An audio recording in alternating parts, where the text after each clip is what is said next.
You know the old saying, Rome wasn't built in a day? We really took it literally with this track.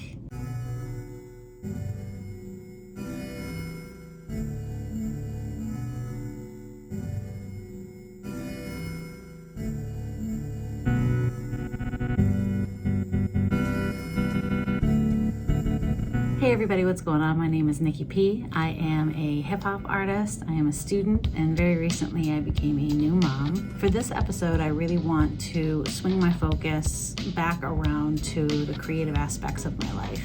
I've had a lot to say about becoming a parent, and it's an amazing journey that I'm on right now. Motherhood is phenomenal, and I could talk about it all day, and I guarantee you we're going to talk about it again soon. But one of the things that I've really been missing in my life has been creativity, and I really have been submerging my mind in being creative again in my off time when I'm not busy being a mom. So in my free time, I have yet to really find the creative balance I'm looking for to write brand new music. That's something that I'm hoping that I can get back into the swing of very soon, but I'm finding that my creative flow is not exactly what it used to be, and I just have a little bit of work, and probably it'll take some time before I can really get back into the flow of writing creatively again, at least writing music creatively again in a way that I'm satisfied with. I am definitely my own worst critic, so I think it's just going to take a little extra time for me to stop being so hypercritical of myself and just write to enjoy myself. I've been doing a lot more journaling and freeform writing just to get thoughts off of my chest without the pressure of structure and rhyme and so on and so forth. Although I am finding that some of the things that I've written feel like they're coming across structured or broken into rhyme. So I might have to revisit those thoughts later and possibly see if I can work with them.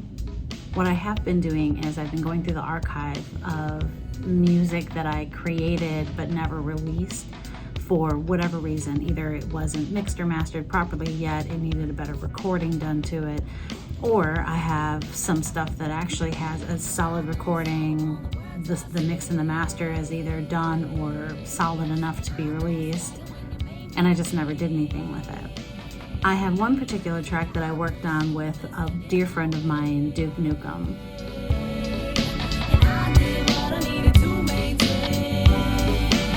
This is a monstrous track. We started working on this track over 10 years ago. I think it took us several years of just getting our thoughts organized and writing it. And then once we finally had it written, it took us another couple years to actually schedule ourselves into the studio to get it recorded. Once we finally got it recorded, then it took us a little while longer to get it mixed and mastered the way that we wanted to. On top of that, then we had some effects that we wanted to add to it, some background sound effects and things like that we thought were really important and conducive to the track. It just took us so long to get our shit together and finally get this thing completed. You know the old saying, Rome wasn't built in a day? We really took it literally with this track. I am nothing if not a procrastinator. I'm also a perfectionist, which is both a blessing and a curse. For this particular project, I think it came across as more of a curse than anything. I sat down with Newcomb and talked a little bit about this track and how the concept came about and why it took us so long to release it. Hey buddy, how's it going? Man, it's going. Just wanted to touch base. I figured just even sort of recapping the history or the progression of this track. But luckily for me, Newcomb can also be a procrastinator. First off, I'm so excited. I'm so excited that we're finally going to get this thing out into the world. I know we talked about this already, but I'm stoked. I think it's going to be really dope. I think it's going to be real dope. And I've only shown a handful of people. And like you said, the few people that I've shown have been what the fuck? They're really, really excited about it. They bug out here. Yeah. I'm sure they have they bug every time. Yeah. I think the concept for this song really came about from the music itself. The music was produced by our good friend A-Bomb. You're likely familiar with A-Bomb's work at this point, as he is the one that produced just about all of my music coming up. And he's also the producer of the title track for this series. A-Bomb came with such a dark and ominous feel to this beat that I think the concept really just came about naturally. So I was at A-Bomb's last night. We were talking about the beat last night and how, like, our first impressions. Like, I'm curious, what was your first impression when you heard this Pray beat?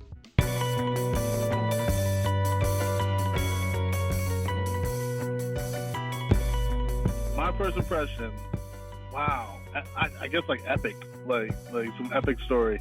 It's essentially about two people who have both sort of been jaded by the opposite sex and both snap at the same time, and they have these sort of murderous tendencies. By chance, they find each other during a night out and both poison each other. As they're leaving the establishment that they met each other at, the poison begins to set in and they end up getting into a fatal car accident. Definitely a darker premise than I'm used to working with. I feel like a lot of my music is a story, sure, but usually one of more positive outcome, or a lot of them have more of a positive self-worth message to them. This one definitely is more morbid than I am used to.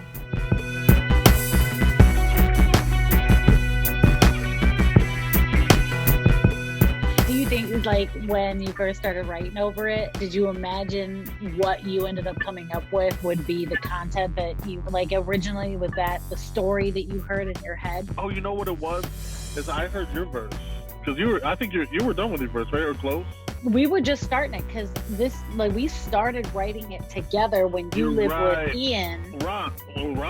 Me and Ron were over on South U. So that was way earlier than what I was thinking. So this is even older than I thought, because I thought we first started writing it when you lived with Ian. Fuck, it was up by Glendale, wasn't it? Or like off of... Oh, it was Glendale. Yeah. So that's when I thought we first started it, but maybe that was our second link up about it, because I wasn't even thinking about the Division House. That was the second link up about it, because the first one was, Division. Oh fuck! And that was a haze then. I don't even know. Like, I hardly remember shit that went down at the Division House. Like, that whole period of time is such a fucking blur that I'm like struggling to remember so many important details. Because you came over. Yeah, I don't think you had written anything yet, but you and Dante were kicking around the idea. He said, "Fuck it." You're like, I got this crazy beat. I got this idea, and we sat down and started working on it. You were writing a lot faster than I was. You started kicking your thing. Actually, from my verse, it reminded me of this movie. This guy hooked up with this lady, woke up in the morning, she was gone, and he went to the bathroom and looked in the mirror, and on the mirror it said AIDS. And he fucking went ballistic and like hunted her down, like to kill her, and so that movie popped in my head. So yeah, that's where I totally stole that idea. From that movie. I remember wanting it to be a female part, a male part. Yeah, and totally. And I think that was kind of as far as I had gotten.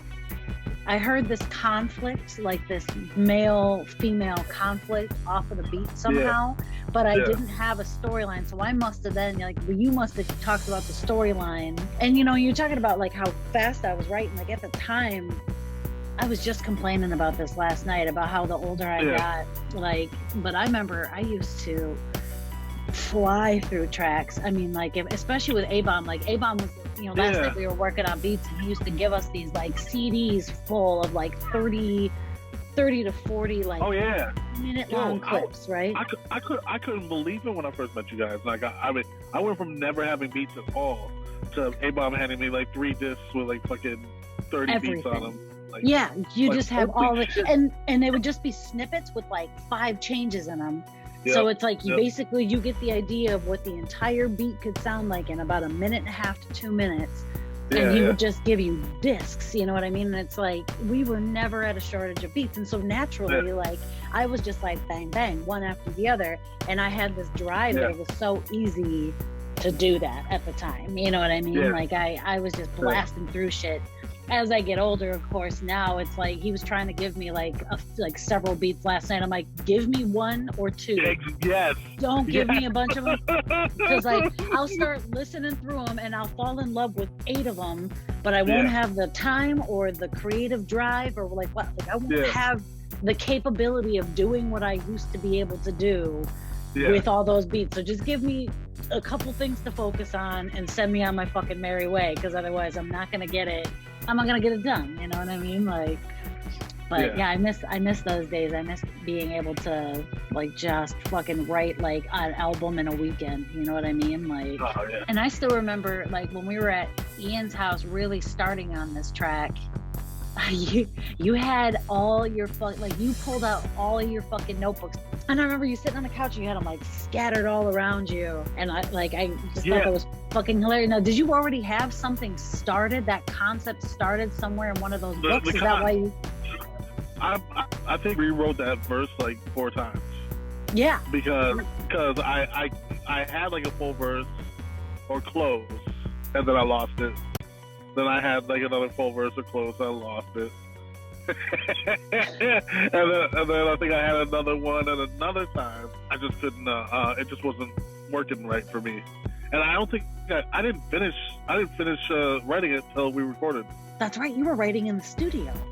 Yeah, I just didn't like how the end of it was. So I was like, it was weird. It was like awkward. It was already like awkward for me. Like the way I was spacing it was awkward to hit sometimes. Mm-hmm. And then I just didn't like the way the end of it sounded. So I was writing till my last record. Last time I hit record. Oh my god. And we tried me on the chorus too, but I couldn't catch it. It was not my day for that. Once we finally had the concept down, then we needed to take it to the studio to lay down the tracks.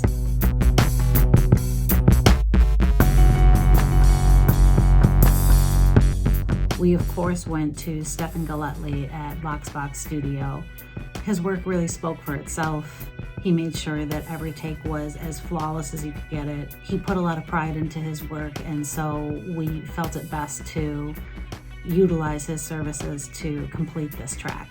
Well, plus, I mean, I feel like the pressure was kind of on because we ended up recording this at Voxbox, and Stefan was the engineer, and like, I feel like he, Stefan was probably one of my favorite engineers to work with because he made you do it until you fucking were so tired of doing it, but he got the best possible takes out of you.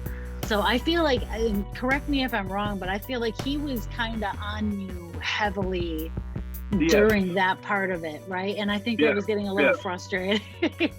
Yes, fuck it. We came from recording in bedrooms and basements and like the fucking farmhouse ghetto setups, you know what I mean? Like we didn't I mean, we might have heard it, but we just didn't give a fuck about those tiny little imperfections. If anything, those tiny little imperfections added a different flavor, like the type of 7 C's flavor that was appreciated in our music, you know what I mean? Like Stefan couldn't handle that at all. Like he fucking hated us for that, I think. Like I remember I started my verse one time before the sample ended for like the chorus on the song, and I thought he was gonna just melt right there. So we started writing this. God, it was over 10 years ago. We started writing this one. We've been picking at it for years, right? Like I mean, like every once in a while, I feel like we would get together maybe once every 6 months, 6 to 12 months on this. Yep. And like we'd forget about it for a year, and then we would be like, "Oh my God, pray!" And then we'd get back together on it. So what year did we go to the studio? Can you remember? Oh, I should remember that. It was, I'm gonna say it was 2013, the year I finished Ground Zero. We were just always in the studio a lot, actually. Like, even either together or just like passing ships, like we were both going to the studio and shit. You had even recorded a track or two that went on the EP. Yeah, I started the EP way back in the day. Like, these were all things that I had been like picking on forever. That's why I ended up calling it Collective Thought, was because it was literally just a collection of things that I had been working on for years and never did anything with. Right, so some of those tracks are, 7 years old. Some of them are 2 years old. You know what I mean? Like, and you were working on tracks for Ground Zero, and I think you were working with a couple other artists at the time too, and doing some singles and shit, right? Yep. Yeah, I was working with Hypo on some shit. Oh, that's right. Wow. Yeah. And the thing about Bray is like, I think everybody I played it for was not a hip hop fan. And for real? Yeah, they were still bugging. Yeah, they're still bugging. Yeah, it's long overdue. This project is we've procrastinated long enough. Yeah, holy shit, a decade time. But for a decade old track, it holds up pretty fucking well. It holds, yeah.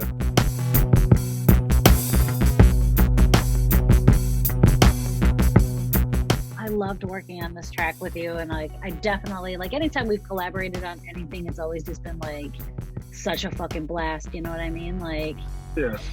So I'm hoping that 2022 is the resurrection of a lot of creative projects, and just, even if it's just some living room recordings, man, just to get the shit down. I love you. I'm really, really glad we got a chance to talk a little bit about this. I love the shit out of you.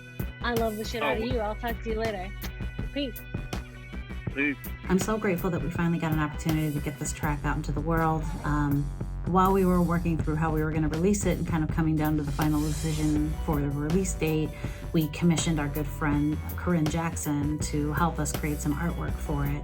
And I think the pieces she came up with for this particular project, it speaks volumes to the track itself. It was the perfect piece of art for this project. Well, that's going to just about do it for this episode. Thank you so much for tuning in. If you like what you've seen so far, and if you'd like to see more, go ahead and hit the bell, subscribe, leave a comment, the whole YouTube rigmarole. I would absolutely love to hear from you. There he is. Thank you guys so much. See you next time.